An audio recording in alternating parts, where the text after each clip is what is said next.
சாப்பிட முடியுமா? அது கிடைக்காது. உண்மையாக பிசிக்கு சாப்பிட்டாலும் வயிறு நிறைஞ்ச போதும். வீட்டில் கொஜ்ஜி தான் சாப்பிட்டேன். அது சாப்பிட்டா வயிறு நிறைஞ்ச போதும். கஞ்சி குடிச்சு கரைச்சி குடிச்சா கூட வயிறு ரொம்பனா போதும். ஆமாம் சொல்லுங்க ராணியம்மா. அந்த புறத்தில் அரண்மனையில் நான் சில்லறை எல்லாம் செஞ்சுட்டு இருந்தேன். அந்த மந்திரி பையனை விட்டு என்னத்துக்கு என்ன டக்குன்னு வர சொன்னீங்க? டக்குன்னு சீக்கிரமாக. அறியாத வார்த்தைகள் இருக்கிறது. டக்கு என்றால் என்ன வார்த்தை? இது மக்களுக்கு புரியுற மாதிரி வார்த்தை. சீக்கிரமாக அதிரடியோட வர சொன்னீங்களே, என்ன காரணம்?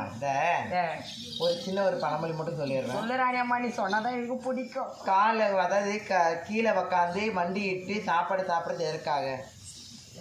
தெரியல. அந்த பூமியில இருந்தா எல்லாமே விளையுது. எல்லாமே பூமியில இருந்தா விளையுது. அந்த பூமிக்கு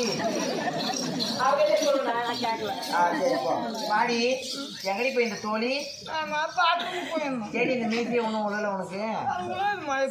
சரி, நான் ஒரு கேள்வி கேட்கறேன், கரெக்டா பதில் சொல்லணும். சரியா? அதுக்கு நீ கரெக்டா வந்துங்க. காலையில போய் எல்லா வேலையும் முடிச்சுட்டு சாப்பாடெல்லாம் செஞ்சு விட்டு உக்காந்து எதற்காக சாப்பிட்றோம்? உக்காந்து எதுக்கு குனிஞ்ச பாவனையும் எடுத்து சாப்பிட்றோம்? என்ன காரணம்?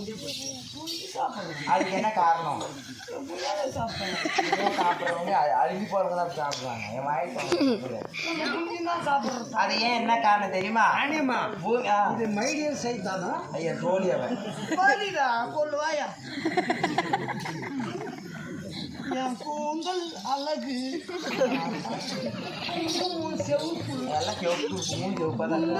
எதற்காக குனிஞ்ச பாவனையில் அது சாப்பிட்றாங்க தெரியுமா?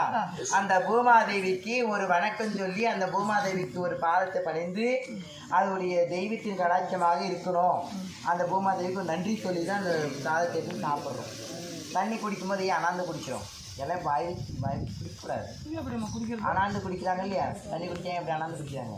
மழை வர்றது தண்ணி வர்றது ஆகாயம் தான், வானத்தில் தான். வானம் இருப்பது யாரு? ஆகாயவாணி.